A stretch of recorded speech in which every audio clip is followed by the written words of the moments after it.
chapter 31. Then Moses went out and spoke these words to all Israel: I am now 120 years old, and I am no longer able to lead you. The Lord has said to me, you shall not cross the Jordan. The Lord your God himself will cross over ahead of you. He will destroy these nations before you, and you will take possession of their land. Joshua also will cross over ahead of you, as the Lord said. And the Lord will do to them what he did to Sihon and Og, the kings of the Amorites, whom he destroyed along with their land. The Lord will deliver them to you, and you must do to them all that I have commanded you. Be strong and courageous. Do not be afraid or terrified because of them, for the Lord your God goes with you. He will never leave you nor forsake you. Then Moses summoned Joshua and said to him in the presence of all Israel, Be strong and courageous, for you must go with this people into the land that the Lord swore to their ancestors to give them, and you must divide it among them as their inheritance.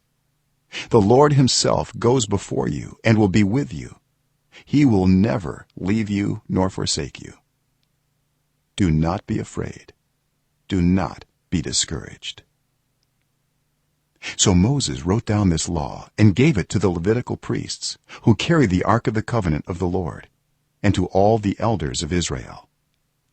Then Moses commanded them, at the end of every 7 years, in the year for canceling debts, during the festival of tabernacles, when all Israel comes to appear before the Lord your God at the place he will choose, you shall read this law before them in their hearing. Assemble the people, men, women, and children, and the foreigners residing in your towns, so they can listen and learn to fear the Lord your God and follow carefully all the words of this law.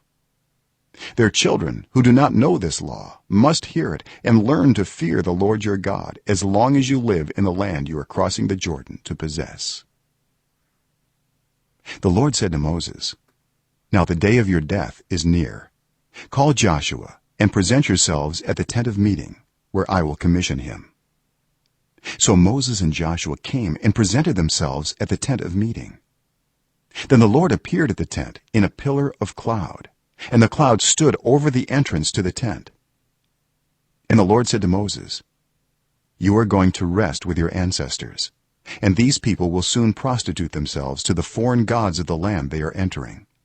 They will forsake me and break the covenant I made with them. And in that day I will become angry with them and forsake them. I will hide my face from them, and they will be destroyed. Many disasters and calamities will come on them, and in that day they will ask, Have not these disasters come on us because our God is not with us? And I will certainly hide my face in that day because of all their wickedness in turning to other gods. Now write down this song and teach it to the Israelites, and have them sing it, so that it may be a witness for me against them. When I have brought them into the land flowing with milk and honey, the land I promised on oath to their ancestors, and when they eat their fill and thrive, they will turn to other gods and worship them, rejecting me and breaking my covenant. And when many disasters and calamities come on them, this song will testify against them, because it will not be forgotten by their descendants. I know what they are disposed to do, even before I bring them into the land I promised them on oath. So Moses wrote down this song that day and taught it to the Israelites. The Lord gave this command to Joshua son of Nun: Be strong and courageous, for you will bring the Israelites into the land I promised them on oath, and I myself will be with you.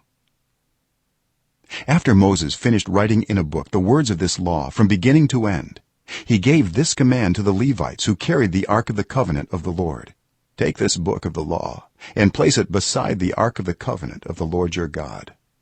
There it will remain as a witness against you, for I know how rebellious and stiff-necked you are. If you have been rebellious against the Lord while I am still alive and with you, how much more will you rebel after I die? Assemble before me all the elders of your tribes and all your officials, so that I can speak these words in their hearing and call the heavens and the earth to testify against them. for I know that after my death you are sure to become utterly corrupt and to turn from the way I have commanded you. In days to come disaster will fall on you because you will do evil in the sight of the Lord and arouse his anger by what your hands have made." And Moses recited the words of this song from beginning to end in the hearing of the whole assembly of Israel.